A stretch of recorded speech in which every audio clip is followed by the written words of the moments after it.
ನಿಲ್ಲು. ನೀನು ನನ್ನನ್ನು ಎಲ್ಲಿಗೆ ಕರೆದುಕೊಂಡು ಬಂದೆ? ಈ ರೆಸ್ಟೋರೆಂಟ್ ನಮ್ಮಂತ ಬಡವರಿಗೆಲ್ಲ. ಈ ರೆಸ್ಟೋರೆಂಟ್ಗೆ ಶ್ರೀಮಂತರೇ ಬರ್ತಾರೆ. ಡಿಯರ್, ದಯವಿಟ್ಟು ನನ್ನ ಬಟ್ಟೆಗಳನ್ನು ಒಮ್ಮೆ ನೋಡು. ನಾನು ಭಿಕ್ಷುಕಿಯಂತೆ ಕಾಣುತ್ತಿದ್ದೇನೆ. ನೀನ್ ಏನ್ ಹೇಳ್ತಾ ಇದ್ಯಾ? ಅಭಿ, ನನ್ನ ಮಾತು ಕೇಳು. ನೋಡುವ ರೆಸ್ಟೋರೆಂಟ್ನಲ್ಲಿ ಊಟ ಮಾಡ್ತಿರೋ ಶ್ರೀಮಂತರನ್ನು. ನಮ್ಮ ಮತ್ತು ಅವರ ನಡುವೆ ತುಂಬಾ ವ್ಯತ್ಯಾಸ ಇದೆ. ನೀನು ನಿಜವಾಗಿಯೂ ಸುಂದರವಾಗಿ ಕಾಣುತ್ತಿದ್ದೀಯಾ. ನನ್ನ ಮಾತನ್ನು ನಂಬು. ಅಭಿ, ಈ ರೆಸ್ಟೋರೆಂಟ್ ಇದು ಈ ಸಿಟಿಯಲ್ಲೇ ಅತ್ಯಂತ ದುಬಾರಿ ರೆಸ್ಟೋರೆಂಟ್. ಇಲ್ಲಿ ನೀರು ಕುಡಿಯಲು ನಮ್ಗೆ ಆಗಲ್ಲ. ಅನನ್ಯ, ಚಿಂತೆ ಮಾಡ್ಬೇಡ. ನಾನು ಈ ದಿನಕ್ಕಾಗಿ ತುಂಬಾ ದಿನಗಳಿಂದ ಹಣ ಸೇರಿಸ್ತಾ ಇದ್ದೆ. ಇವತ್ತು ನಿನ್ನ ಹುಟ್ಟುಹಬ್ಬ. ನೀನು ದಿನ ರಾತ್ರಿ ಡೆಲಿವರಿ ಮಾಡ್ತಾ ಈ ಹಣ ಸಂಪಾದಿಸಿದ್ದೀಯಾ. ಅದನ್ನ ಒಂದೇ ದಿನದಲ್ಲಿ ಖರ್ಚು ಮಾಡಲು ನಾನು ಬಿಡಲ್ಲ. ದಯವಿಟ್ಟು ಎಲ್ಲವನ್ನೂ ನನಗೆ ಬಿಟ್ಟು ಬಿಡು. ನಾನು ನೋಡಿಕೊಳ್ತೀನಿ. ನಾನು ಟೇಬಲ್ ತೆಗೆದುಕೊಳ್ತೀನಿ. ನೀನು ನಡಿ ಮುಂದೆ.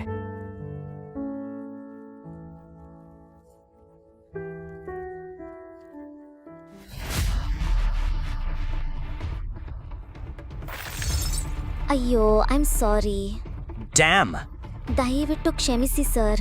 ನಿನಗೆ ಕಣ್ಣು ಕಾಣಲ್ವಾ? ಇಂಥವರನ್ನು ಒಳಗ್ಬಿಟ್ಟಿದ್ಯಾರು? ನಿನಗೆ ಈ ಸೂಟ್ ಬೆಲೆ ಗೊತ್ತಾ? ಈ ಸೂಟ್ನ ಬೆಲೆ 20 ಲಕ್ಷ ರೂಪಾಯಿ. ಕ್ಷಮಿಸಿ ಸರ್, ದಯವಿಟ್ಟು ಕ್ಷಮಿಸಿ. ನನಗೆ ಕಾಣಲಿಲ್ಲ. ನಾನು ಈಗಲೇ ಇಲ್ಲಿಂದ ಹೋಗ್ತೇನೆ. ನಿನಗನ್ನಿಸ್ತಾ ಇದೆಯಾ ನಾನು ನಿನ್ನನ್ನು ಸುಲಭವಾಗಿ ಹೋಗಲ್ ಬಿಡ್ತೀನಿ ಅಂತ? ಈ ಸೂಟ್ನ ಹಣ ಕೊಡು, ಇಲ್ಲ ಅಂದ್ರೆ ಏನು? ಇಲ್ಲಾಂದ್ರೆ ಏನ್ ಮಾಡ್ತೀಯಾ? ಓ ವಾವ್, ಇವನು ಮತ್ತೊಬ್ಬ ಬೀದಿ ಭಿಕಾರಿ ಅನಿಸುತ್ತಿದೆ. ಈ ರೆಸ್ಟೋರೆಂಟ್ ಲೆವೆಲ್ ಬರ್ತಾ ಬರ್ತಾ ಕಡಿಮೆ ಆಗ್ತಾ ಇದೆ. ಈಗಲೇ ನನ್ನ ಹೆಂಡತಿಗೆ ಕ್ಷಮೆ ಕೇಳು. ನಾನೇಕೆ ಕ್ಷಮೆ ಕೇಳಬೇಕು? ನಿನಗೆ ಗೊತ್ತಾ ನಾನು ಯಾರು ಅಂತ? ನೋಡು, ಕ್ಷಮೆ ಕೇಳಿ ಇಲ್ಲಿಂದ ಹೋಗಣ ಬಾ. ಅವನು ಸಿಂಘಾನಿಯಾ ಇಂಡಸ್ಟ್ರೀಸ್ ಮಾಲೀಕ. ನಿನಗೆ ಅರ್ಥ ಆಗ್ತಾ ಇಲ್ವಾ? ನನ್ನ ಹೆಂಡತಿಗೆ ಕ್ಷಮೆ ಕೇಳು. ಇಲ್ಲಾಂದ್ರೆ ಕ್ಷಮೆ ಕೇಳದಿದ್ದಕ್ಕೆ ನೀನು ಜೀವನದುದ್ದಕ್ಕೂ ಪಶ್ಚಾತ್ತಾಪ ಪಡುತ್ತೀಯಾ? ಆ ಶ್ರೀಮಂತ ವ್ಯಕ್ತಿ ಅಭಿನವ್ನ ಮಾತು ಕೇಳಿ ತುಂಬಾ ಕೋಪಗೊಂಡ. ಇಡೀ ರೆಸ್ಟೋರೆಂಟ್ ಅವರನ್ನೇ ನೋಡುತ್ತಿತ್ತು. ನಾನು ಈ ಸಿಟಿಯಲ್ಲೇ ಅತಿ ದೊಡ್ಡ ಡೈಮಂಡ್ ಮರ್ಚೆಂಟ್. ಹಣ, ಐಶ್ವರ್ಯ ಎಲ್ಲ ಮಂತ್ರಿಗಳು ನನ್ನ ಜೇಬಿನಲ್ಲಿದ್ದಾರೆ. ನಿನ್ನ ಪೂರ್ಣ ಅಸ್ತಿತ್ವವನ್ನೇ ಕ್ಷಣದಲ್ಲೇ ನಾಶ ಮಾಡಬಲ್ಲೆ. ನಿನ್ನ ಇಡೀ ಬಿಸ್ನೆಸ್ ಅನ್ನು ನಾನು ಚಿಟಿಕೆ ಹೊಡೆಯೋ ಅಷ್ಟಲ್ಲಿ ನಾಶ ಮಾಡಬಲ್ಲೆ. ಆ ವ್ಯಕ್ತಿಗೆ ಅಭಿನವ್ ಏನು ಹೇಳುತ್ತಿದ್ದಾನೆ ಎಂದು ಅರ್ಥ ಮಾಡಿಕೊಳ್ಳಲು ಆಗಲಿಲ್ಲ. ಅಭಿನವ್ ತನ್ನ ಫೋನ್ ತೆಗೆದು ಯಾರಿಗೋ ಮೆಸೇಜ್ ಕಳಿಸಿಬಿಟ್ಟ. ಅವನು ಮೆಸೇಜ್ ಕಳಿಸಿದ ಕ್ಷಣದಲ್ಲೇ ಆ ಶ್ರೀಮಂತ ವ್ಯಕ್ತಿಗೆ ಒಂದು ಫೋನ್ ಕಾಲ್ ಬಂತು ಮತ್ತು ಆತನ ಮುಖದಲ್ಲಿ ಶಾಕ್ ಕಾಣಿಸಿತು.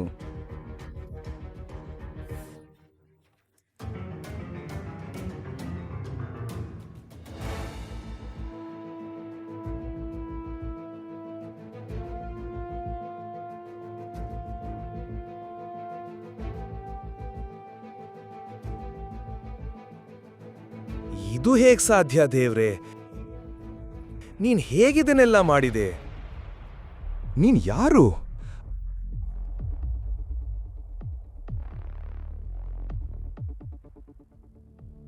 ಅಭಿನವ್ ಒಬ್ಬ ಬಡಮನೆ ಅಳಿಯ.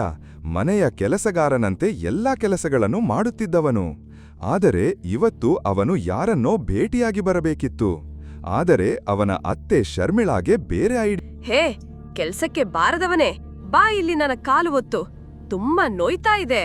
ಅತ್ತೆ, ನಾನು ತಕ್ಷಣ ಎಲ್ಲೋ ಹೋಗ್ಬೇಕಿದೆ.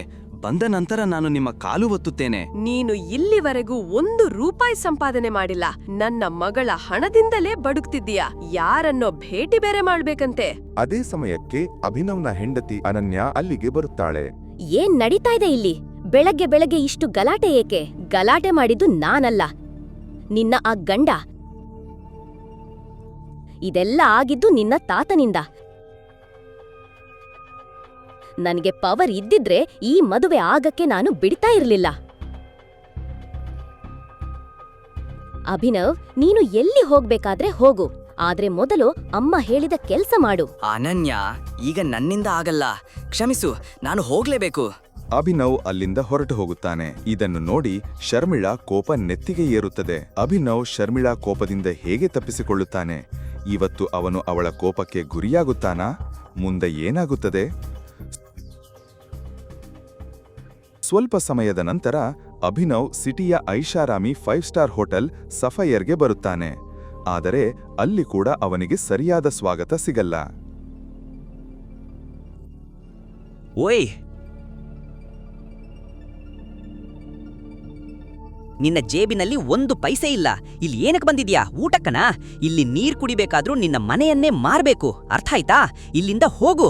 ಅಭಿನವ್ನ ಚಪ್ಪಲಿಗಳು ಹರಿದಿದ್ದವು, ಶರ್ಟ್ ಹಳೇದಾಗಿತ್ತು. ಅವನು ಹೋಟೆಲ್ ಒಳಗೆ ಹೋಗಲು ಪ್ರಯತ್ನಿಸಿದರು. ಗಾರ್ಡ್ಗಳು ಅವನನ್ನು ತಡೆಯುತ್ತಿದ್ದರು. ಅವನ ನೆರಳು ಹೋಟೆಲ್ ಮೆಟ್ಟಿಲ ಮೇಲೆ ಬೀಳದಂತೆ ನಿಲ್ಲಿಸಿದರು. ನಾನು ಈ ಹೋಟೆಲ್ನ ಮಾಲೀಕ ಅಕ್ರಮ್ ಸರ್ ಅವರನ್ನ ಭೇಟಿಯಾಗಲು ಬಂದಿದ್ದೇನೆ. ಏನು? ಅಕ್ರಮ್ ಸರ್ ನಿನ್ನನ್ನು ಭೇಟಿ ಮಾಡ್ತಾರಾ? ನಮ್ಮ ಅಕ್ರಮ್ ಸರ್ ನಿನ್ನಂತವನಿಂದ ಬಾತ್ರೂಮ್ ಕೂಡ ಸ್ವಚ್ಛ ಮಾಡ್ಸೋಲ್ಲ. ಅರ್ಥ ಆಯ್ತಾ? ಅಕ್ರಮ್ ಸರ್ ನನ್ನು ಭೇಟಿಯಾಗ್ಬೇಕಂತೆ. ಇಲ್ಲಿಂದ ತಕ್ಷಣ ಹೋಗೋ. ಗಾರ್ಡ್ಗಳು ಅಭಿನವನ್ನು ಪಕ್ಕಕ್ಕೆ ಎಳೆಯುತ್ತಿರುವಾಗಲೇ ಅಭಿನವನ ಎಕ್ಸ್ ಗರ್ಲ್ ಫ್ರೆಂಡ್ ವೈಭವಿಯು ತನ್ನ ಹೊಸ ಬಾಯ್ ಫ್ರೆಂಡ್ ಜೊತೆ ಅಲ್ಲಿಗೆ ಬಂದಳು. ಓ ಗಾಡ್,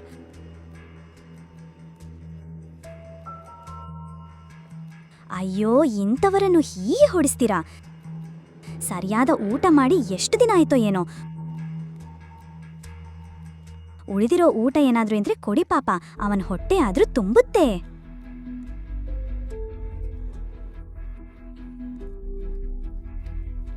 ಕೇವಲ ಕೆಲವೇ ದಿನಗಳ ಹಿಂದೆ ವೈಭವಿ ಅಭಿನವ್ ಜೊತೆ ಇದ್ದಳು. ಅವನಿಗಾಗಿ ಸಾಯಲು ಕೂಡ ರೆಡಿ ಇದ್ದೀನಿ ಅಂತ ಹೇಳುತ್ತಾಳು. ಈಗ ಈ ರೀತಿ ಅವನಿಗೆ ಅವಮಾನ ಮಾಡುತ್ತಿದ್ದಾಳೆ. ನನಗೆ ನಂಬಕ್ಕೆ ಆಗ್ತಾ ಇಲ್ಲ, ಈ ಈಡಿಯಟ್ ನಿನ್ನ ಎಕ್ಸ್ ಬಾಯ್ ಫ್ರೆಂಡ್ ಅಂತ. ಆ ಮಾತನ್ನು ಕೇಳಿ ಅಭಿನವನ ಕೋಪ ಹೆಚ್ಚಾಯಿತು. ಅವನು ಏನೋ ಹೇಳಲು ಹೊರಟ. ಅಷ್ಟರಲ್ಲೇ ಅಲ್ಲಿಗೆ ಒಂದು ದೊಡ್ಡ ಐಷಾರಾಮಿ ಕಾರು ಬಂತು. ಅಕ್ರಮ್ ಸರ್ ಬಂದಿದ್ದಾರೆ. ಕಾರು ಗೇಟ್ ಬಳಿ ನಿಂತ ತಕ್ಷಣ ಎಲ್ಲ ಗಾರ್ಡ್ಗಳು ಓಡಿ ಹೋದರು. ಹೋಟೆಲ್ ಮಾಲೀಕರಾದ ಅಕ್ರಮ್ ಕಾರಿನಿಂದ ಇಳಿಯುತ್ತಾರೆ. ಅಕ್ರಮ್ನ ದೃಷ್ಟಿ ಅಭಿನವ್ ಮತ್ತು ಸುತ್ತಲೂ ಗುಂಪಾಗಿ ನಿಂತಿರುವ ಜನರ ಮೇಲೆ ಬೀಳುತ್ತದೆ. ತಕ್ಷಣವೇ ಅಕ್ರಮ್ ಗಾರ್ಡ್ ಅನ್ನು ಕೇಳುತ್ತಾನೆ, ಹೋಟೆಲ್ ಲಾಬಿಯಲ್ಲಿ ಇಷ್ಟೊಂದು ಜನ ಏಕೆ ಸೇರಿದ್ದಾರೆ? ಗೊತ್ತಿಲ್ಲ ಸರ್, ಒಬ್ಬ ಭಿಕ್ಷುಕ ನಿಮ್ಮನ್ನು ಭೇಟಿಯಾಗ್ಬೇಕು ಅಂತ ಹೇಳ್ತಾ ಇದ್ದಾನೆ. ಎಷ್ಟು ಬಾರಿ ಹೇಳಿದ್ದೀನಿ ಇಂಥವರನ್ನ ನನ್ನ ಹೋಟೆಲ್ ಒಳಗೆ ಬಿಡಬೇಡಿ ಅಂತ. ಇವನನ್ನು ಎಳೆದು ಹೊರಹಾಕಿ.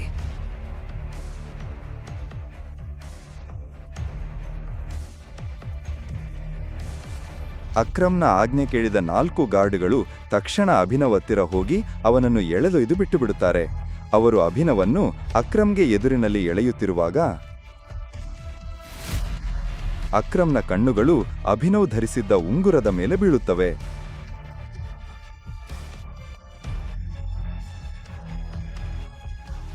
ನಿಲ್ಲಿಸಿ!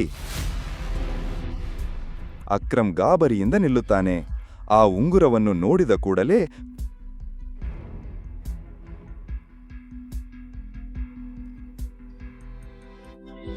ಕೋಟ್ಯಾಧಿಪತಿಯಾದ ಅಕ್ರಮ್ ಅಭಿನವ್ ಕಾಲಿಗೆ ಬೀಳುತ್ತಾನೆ.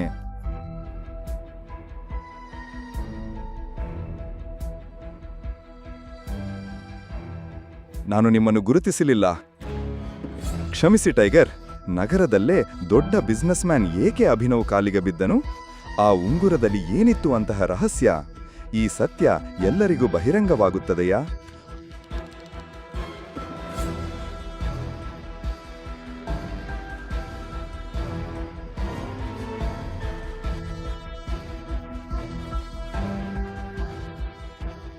ಮರುದಿನ ಅಭಿನವ್ ಅನನ್ಯಾಳ ಆಫೀಸ್ಗೆ ಬಂದಾಗ ಆಫೀಸ್ನಲ್ಲಿ ಏನೋ ಗೊಂದಲ. ಎಲ್ಲರೂ ಅಲ್ಲಿಂದ ಇಲ್ಲಿಗೆ, ಇಲ್ಲಿಂದ ಅಲ್ಲಿಗೆ ಓಡಾಡುತ್ತಾ ಇದ್ದರು. ಹೆಡ್ಫೋನ್ಸ್ ಹಾಕಿದ್ದ ಅಭಿನವ್ಗೆ ಏನೂ ಕೇಳಿಸಿಲ್ಲ. ಈ ಗದ್ದಲಕ್ಕೆ ಕಾರಣ ಈಗ ಬಂದ ಬ್ರೇಕಿಂಗ್ ನ್ಯೂಸ್. Breaking news! ಈ ಟೆಂಡರ್ ಸಿಂಗ್ ಇಂಡಸ್ಟ್ರೀಸ್ನ ದಿಕ್ಕು ಬದಲಾಯಿಸುತ್ತದೆ. ಈ ಸುದ್ದಿಯಿಂದ ಸಿಂಗ್ ಇಂಡಸ್ಟ್ರೀಸ್ನ ಷೇರುಗಳು ಕುಸಿಯುತ್ತವಾ? ಅನನ್ಯ ತನ್ನ ಕಂಪನಿಯನ್ನು ಹೇಗೆ ಕಾಪಾಡುತ್ತಾಳೆ? ಗಾಯ್ಸ್, ಪರಿಸ್ಥಿತಿ ಚೆನ್ನಾಗಿಲ್ಲ.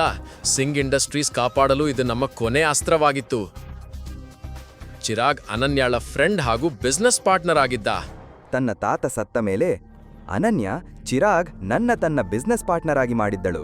ಆದರೆ ಚಿರಾಗ್ಗೆ ಅನನ್ಯಾಳ ಜೀವನ ಸಂಗಾತಿಯಾಗಬೇಕೆಂಬ ಆಸೆ ಇತ್ತು. ಆದರೆ ತಾತ ಸಾಯೋ ಮೊದಲು ಒಬ್ಬ ಡೆಲಿವರಿ ಬಾಯ್ ಜೊತೆ ಅನನ್ಯಾಳ ಮದುವೆ ಮಾಡಿಸಿದ. ಅನನ್ಯ ತನ್ನ ಕುರ್ಚಿಯಲ್ಲಿ ಸುಮ್ಮನೆ ಕುಳಿತಿದ್ದಳು. ಆ ಸಮಯದಲ್ಲಿ ಆಕೆಯ ಪಕ್ಕದಲ್ಲೇ ಕುಳಿತಿದ್ದ ಕಂಪನಿಯ ಸಿಎಫ್ಒ ಕಾರ್ತಿಕ್ ಹೇಳಿದ್ರು, ಅನನ್ಯ, ಈ ಟೆಂಡರ್ ನಷ್ಟದಿಂದ ಎಲ್ಲ ಇನ್ವೆಸ್ಟರ್ಗಳು ಹಿಂದೆ ಹೋಗಿದ್ದಾರೆ. ನಮ್ ಬ್ಯಾಲೆನ್ಸ್ ಶೀಟ್ ಕೂಡ ಚೆನ್ನಾಗಿಲ್ಲ. ಇದೇ ಕಂಟಿನ್ಯೂ ಆದ್ರೆ ನಾವು ದಿವಾಳಿ ಆಗ್ತೀವಿ. ಕಾರ್ತಿಕ್, ನಿನಗೆ ಚೆನ್ನಾಗಿ ಗೊತ್ತು, ತಾತ ಈ ಕಂಪನಿಯನ್ನು ಸ್ಥಾಪಿಸಲು ತನ್ನ ಜೀವನವೆಲ್ಲ ದುಡಿದಿದ್ದಾರೆ. ಅದು ಕೇವಲ ನಮ್ಮ ದೇಶದಲ್ಲಿಯಲ್ಲ, ವಿದೇಶದಲ್ಲಿಯೂ ಕೂಡ ಸಿಂಗ್ ಇಂಡಸ್ಟ್ರೀಸ್ನ ಫೇಮ್ ಇದೆ. ಇಷ್ಟು ಅಚಾನಕ್ಕಾಗಿ ಎಲ್ಲ ಕೊನೆ ಅನ್ಬಹುದಾ? ಇಲ್ಲ, ಇದಕ್ಕೆ ಬೇರೆ ದಾರಿ ಇರ್ಲೇಬೇಕು. ಅನನ್ಯ, ನಿನ್ನ ತಾತ ಇದ್ದಾಗ ಎಷ್ಟೋ ಸ್ಟ್ರಾಂಗ್ ಓಲ್ಡ್ ಅಸೋಸಿಯೇಟ್ಸ್ ಇದ್ರು. ಚಿರಾಗ್ನ ಸೂಚನೆಯ ಮೇರೆಗೆ ಅವರ ಜೊತೆ ಡೀಲ್ಗಳನ್ನು ನಿಲ್ಲಿಸಿದ್ದೆವು. ಆದ್ರೆ ನಾವು ಮರ್ಜರ್ ಪ್ರಯತ್ನ ಮಾಡಬಹುದು. ಓ ನವಿ, ಮತ್ತೆ ಆ ಮಾತಾ? ಈ ಸುದ್ದಿಯ ಬಳಿಕ ಯಾರೂ ನಮ್ ಜೊತೆ ಮರ್ಜ್ ಆಗಲು ಇಷ್ಟಪಡಲ್ಲ. ನಾನು ಮರ್ಜರ್ ಮಾಡುವುದಿಲ್ಲ, ಅದು ಆಪ್ಷನ್ ಅಲ್ಲ. ಕಾರ್ತಿಕ್, ನಿನ್ನ ಪ್ಲಾನ್ ನೋಡೋಣ. ದೇಸಾಯಿ ಅಲಿಯಾಸ್ ರವಿಕಾಂತ್ ಅನನ್ಯಾಳ ತಾತನ ಹಳೆ ನಿಷ್ಠಾವಂತ ಸ್ನೇಹಿತ. ಅವರ ಜೊತೆಗೂಡಿ ಸಿಂಗ್ ಇಂಡಸ್ಟ್ರೀಸ್ ಅನ್ನು ಜಾಗತಿಕ ಮಟ್ಟಕ್ಕೆ ತಲುಪಿಸಿದವರು. ಆದರೆ ಈಗ ಅವರು ಕಂಪನಿಗೆ ಹೆಸರಿಗೆ ಮಾತ್ರ ಹಣಕಾಸು ಸಲಹೆಗಾರರಾಗಿದ್ದರು. Good morning Mrs Lobo. ಎಷ್ಟು ಚೆನ್ನಾಗಿದೆ ಅಲ್ವಾ ಇವತ್ತು? ಆಫೀಸ್ ಏಕೆ ಇಷ್ಟು ಡಲ್ ಆಗಿದೆ? ನೀನು ಯಾವಾಗ್ಲೂ ಮನೆ ಕೆಲಸ ಮಾಡ್ತಾ ಇರ್ತೀಯ, ಅವಾಗವಾಗಾದ್ರೂ ನ್ಯೂಸ್ ನೋಡೋ. ಇಂಥ ದೊಡ್ಡ ಉದ್ಯಮಿ ಮನೆತನದ ಅಳಿಯನಾಗಿ ಬಿಸ್ನೆಸ್ನಲ್ಲಿ ಏನಾಗ್ತಾ ಇದೆ ಅಂತ ಗೊತ್ತಿರಬೇಕು ನಿನಗೆ. ಏನು? ನಾನ್ ಏನ್ ತಿಳ್ಕೋಬೇಕು? ನೋಡೋ, ಟೆಂಡರ್ ನಷ್ಟದಿಂದ ಸಿಂಗ್ ಇಂಡಸ್ಟ್ರೀಸ್ಗೆ ದೊಡ್ಡ ಆಘಾತ. 200 ಕೋಟಿ ರೂಪಾಯಿಗಳ ಟೆಂಡರ್ ಸಿಗಬಹುದು. ಆದರೆ ಆ ಟೆಂಡರ್ ಅಹುಜಾ ಕಾರ್ಪೊರೇಷನ್ಗೆ ದೊರೆತಿದೆ. ಹಲೋ ಮ್ಯಾಮ್, ನಾನ್ ಫೈಲ್ಸ್ ತಗೊಂಡು ಈಗ್ಲೇ ಬರ್ತೀನಿ. ಮಿಸ್ಸಸ್ ಲೋಬೋ, ಅನನ್ಯ ಎಲ್ಲಿ? ನನಗೆ ಡಿಸ್ಟರ್ಬ್ ಮಾಡಬೇಡ.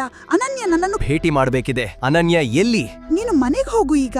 ನೀವು ಎಲ್ಲಿ ಹೋಗ್ತಿದ್ದೀರಿ? ಕಾನ್ಫರೆನ್ಸ್ ರೂಮ್ಗೆ. Thank you Mrs Lobo. Abhi, ಬೇಡ. ಅನನ್ಯ, ಈ ಪ್ರಾಬ್ಲಮ್ ಬಗ್ಗೆ ನಾನು ನಿನ್ನತ್ತಿರ ಮಾತಾಡಬೇಕು. ಅಭಿನವ್ ಇಷ್ಟು ಸೀರಿಯಸ್ ಆಗಿ ಮಾತಾಡೋದು ನೋಡಿ ಎಲ್ಲರೂ ಆಘಾತಕ್ಕೊಳಗಾಗುತ್ತಾರೆ. ಎಲ್ಲರಿಗೂ ಚೆನ್ನಾಗಿ ಗೊತ್ತು ಅವನು ಸಿಂಗ್ ಕುಟುಂಬದ ಕೆಲಸಕ್ಕೆ ಬಾರದ ಅಳಿಯ ಅಂತ. ಹೊರ ಹೋಗು ಅಭಿನವ್. ನಾನ್ ನಿನ್ನನ್ನು ಮತ್ತು ಎಲ್ಲರನ್ನೂ ಈ ಸಮಸ್ಯೆಯಿಂದ ಕಾಪಾಡ್ತೀನಿ. ನನಗೆ ಒಂದು ಮಾರ್ಗ ಗೊತ್ತಿದೆ.